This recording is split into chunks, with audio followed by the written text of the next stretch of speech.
political issues. In the afternoon, there will be 3 interfaces with sectoral bodies of ASEAN. The first one will be with the ASEAN Interparliamentary Assembly.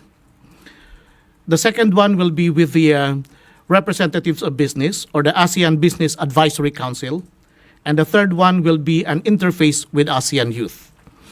Now, at the IPA, or Interparliamentary Assembly interface, the President will be joined by the heads of government of ASEAN, and on the other side will be the representatives of the ASEAN Interparliamentary Assembly. Now, the Philippines, in that meeting, on the parliamentary side, will be represented by Speaker Romualdez and Congresswoman Glona Labad-Labad of Zamboanga.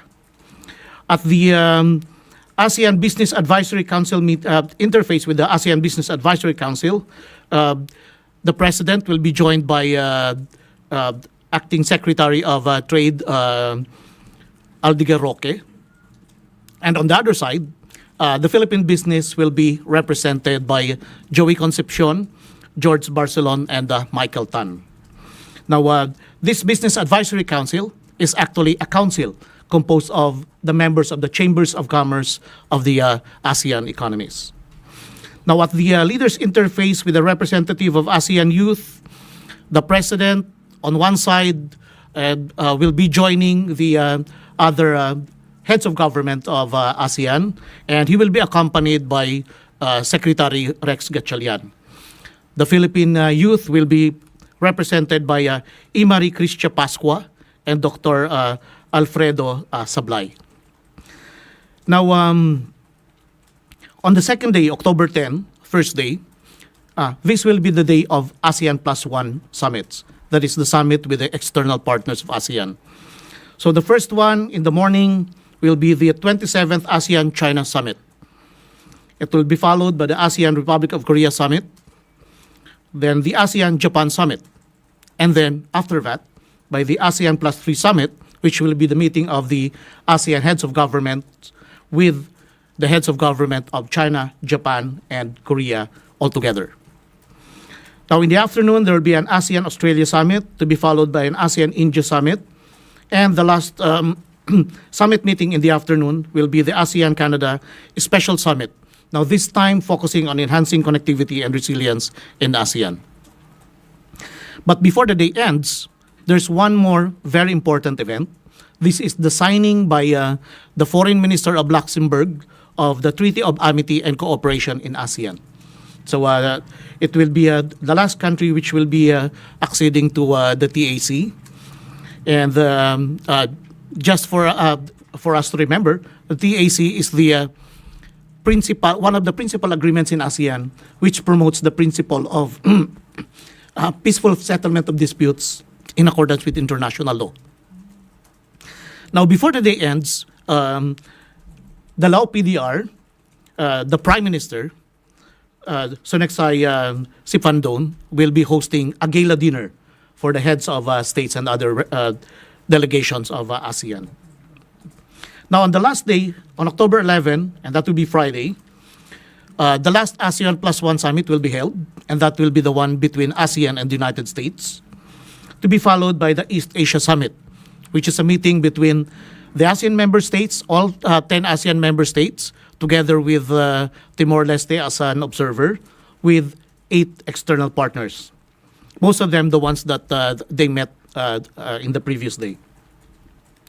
Now, East Asia Summit is very important because it's the highest level strategic dialogue in Southeast Asia. It will be followed by an ASEAN-UN Summit, and before the summit ends, the entire summit ends, there will be a second Asia Zero Emission Community Leaders Meeting, which will also be held in Vientiane. Now, strictly speaking, this is not an ASEAN event, but it will be a sideline event. If you'll remember, last December, we held the first ASEAN Zero Emission Community Leaders Meeting in Tokyo. So this is the follow-up meeting to that conference. Now, the primary aim of this community leaders meeting would be the decarbonization of ASEAN economies as well as green economy. Now, in these engagements, the Philippines will continue to uphold and promote Philippine interests in ASEAN. He will highlight our advocacies in connectivity and resilience, especially in strengthening the digital economy, supporting MSMEs, the promotion of renewable energy development, and addressing the impacts of climate change, among others.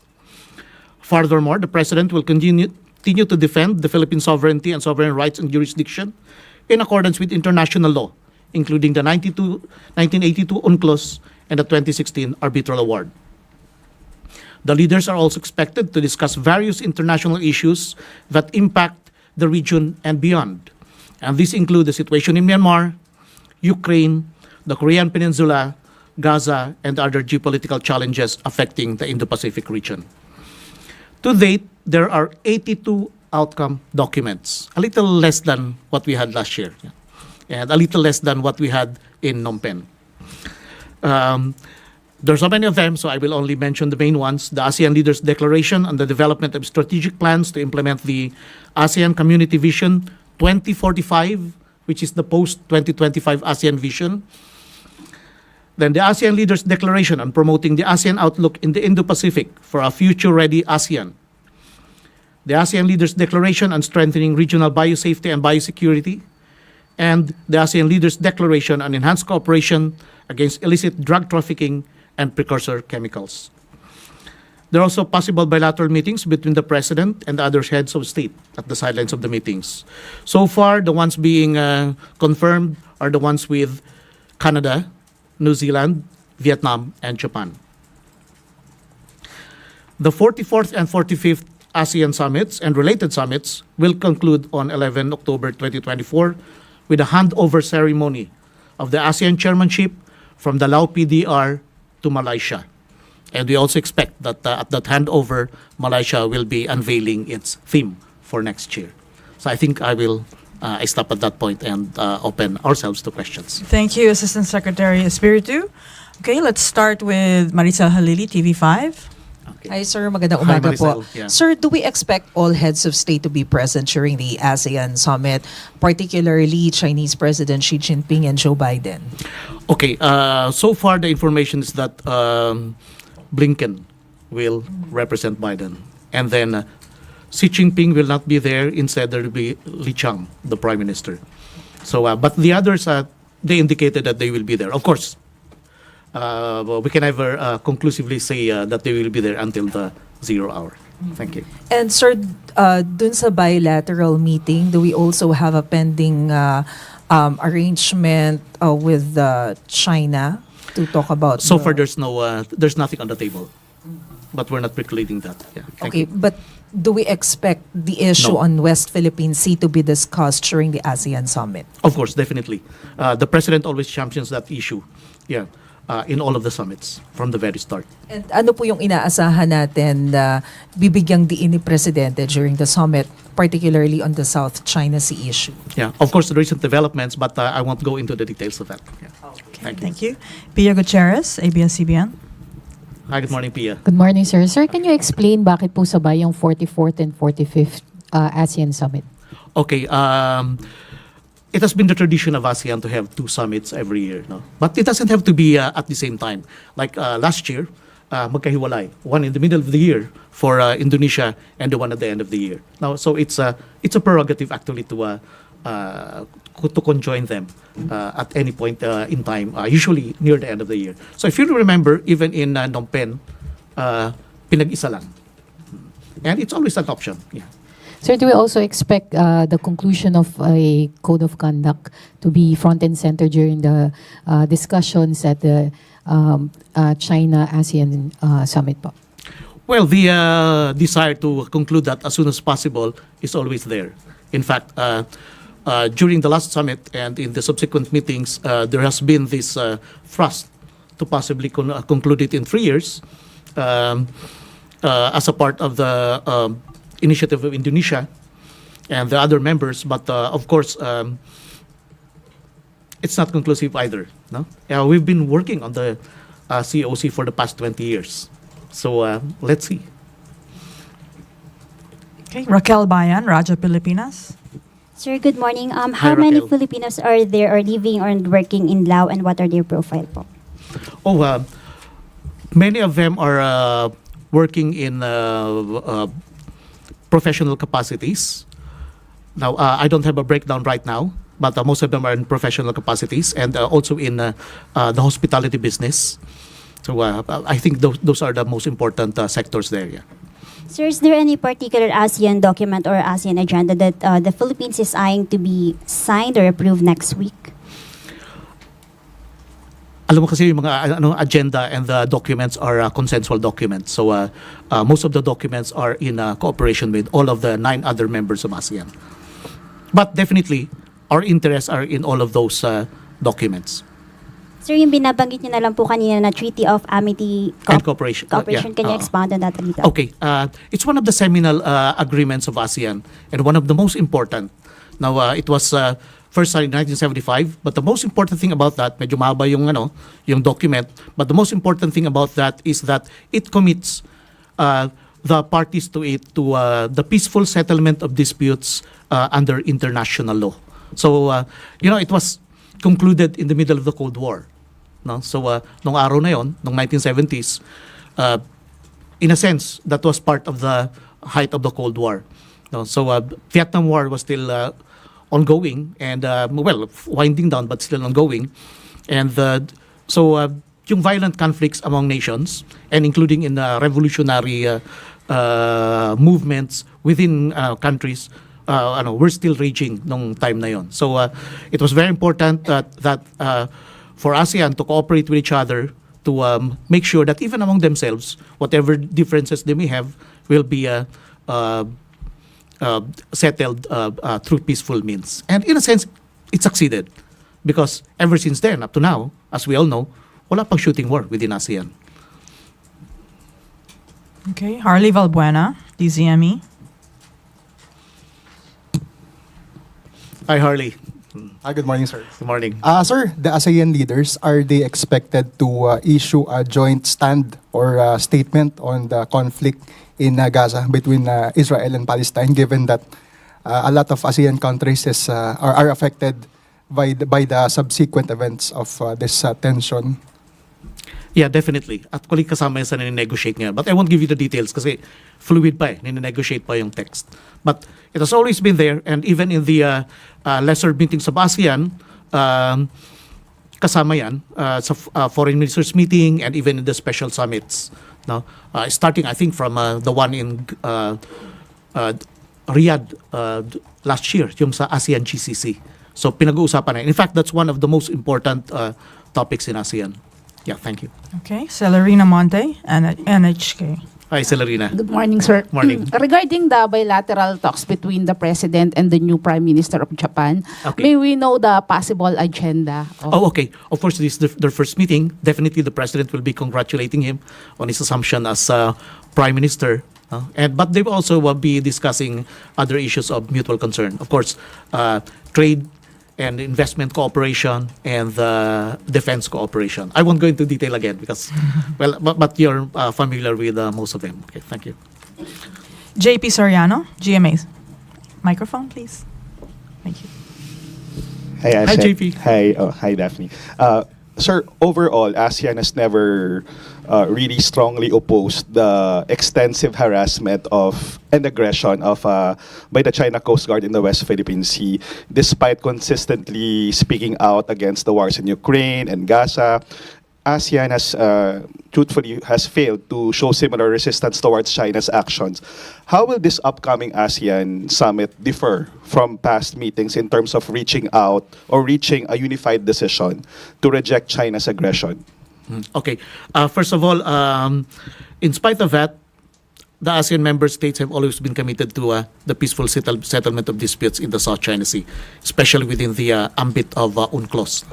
But the thing about it is that I think we should not only look at ASEAN, but also the external partners. It's also a platform for the external partners to express their support to us on the issue. And most of our major external partners did. So I think we have to look at it on that. And it's still a fluid situation. Many things are developing in the waters. not only with the Philippines, but also with the other claimant states. So let's see. Yeah, thank you. Okay. Pia Gutierrez, ABS-CBN. Sir, do we also expect the president to bring up the issue of human trafficking in Laos and other ASEAN states like Myanmar and Cambodia during the summit? Okay, I want to go into details, but it's part of that. Human trafficking is a common concern within ASEAN because it now impacts not only the Philippines, but on many of its members. No? In fact, some of them dinadala din sa Philippines. No? Some people of other nationalities. And it's happening in mainland Southeast Asia, and may mga counterparts yung POGO in other ASEAN member states. And so we are actually actively cooperating in that. In fact, most of those documents which are centering on human trafficking are actually also centering on that. Yeah, thank you. Okay. I think, last question. In fact, right now, we have an active cooperation, including in the rescue of the victims of these scam schemes. Yeah, thank you. Okay, Celerina Monte again.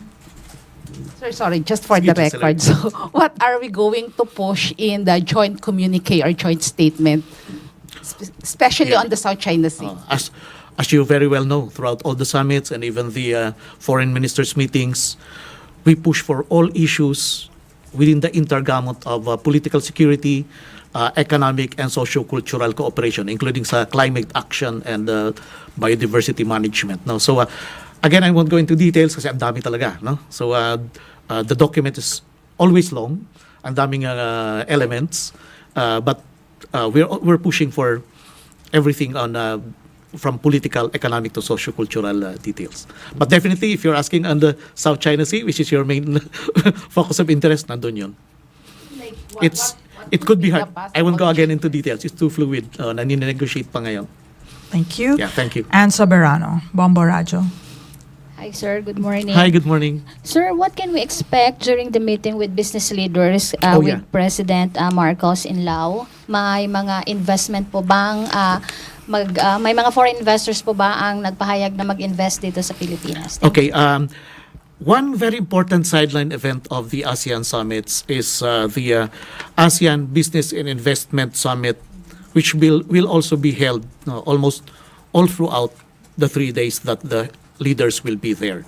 No, and it's organized. It will be organized by the ASEAN Business Advisory Council, which, as I said a moment ago, is composed of the chambers of commerce, led by the chambers of commerce of the ASEAN member states. Now, this will be an excellent opportunity to promote cooperation in ASEAN and for us to get markets for trade and also for investment in the Philippines. Now, but aside from that, the president is also expected to meet with the TikTok regional director of Southeast Asia. He will be meeting with the TikTok creators and sellers. Again, they will meet also at ABS. Then there's also a business meeting scheduled with Shera Public Company and with Capital A. So as for the details, I leave that to DTI because they're the lead on these ones. But there are meetings like this. And we don't know, but fluid naman palagi yung situation. Sometimes opportunities arise pag nandoon na sila. But always, may business angle yung lahat ng ASEAN meetings. Because as we very well realize, there are 3 pillars in ASEAN, and the second most important community pillar is the economic community pillar. So it covers all areas of economic cooperation, and they're concrete. And the very participation of the chambers of commerce of ASEAN and representatives of business partners is a testament to their commitment to actual concrete deals. No? Mm-hmm. Thank you. Okay, we close with Harley Valbuena, DZME. Hi, Harley again. Sir, a documentary video was recently floated wherein Alice Go was implicated as a Chinese spy. So is it possible that we can raise the espionage issue with China in the ASEAN Summit? I can comment on that. Medyo labas sa jurisdiction. Okay, on that note, I think this ends our pre-departure briefing with the DFA. Thank you again, Assistant Secretary Espiritu, and Thank you so much, Daphne. And thank you, Malacanang Press everybody. Corps. Okay. Thank you. Thank you. Okay.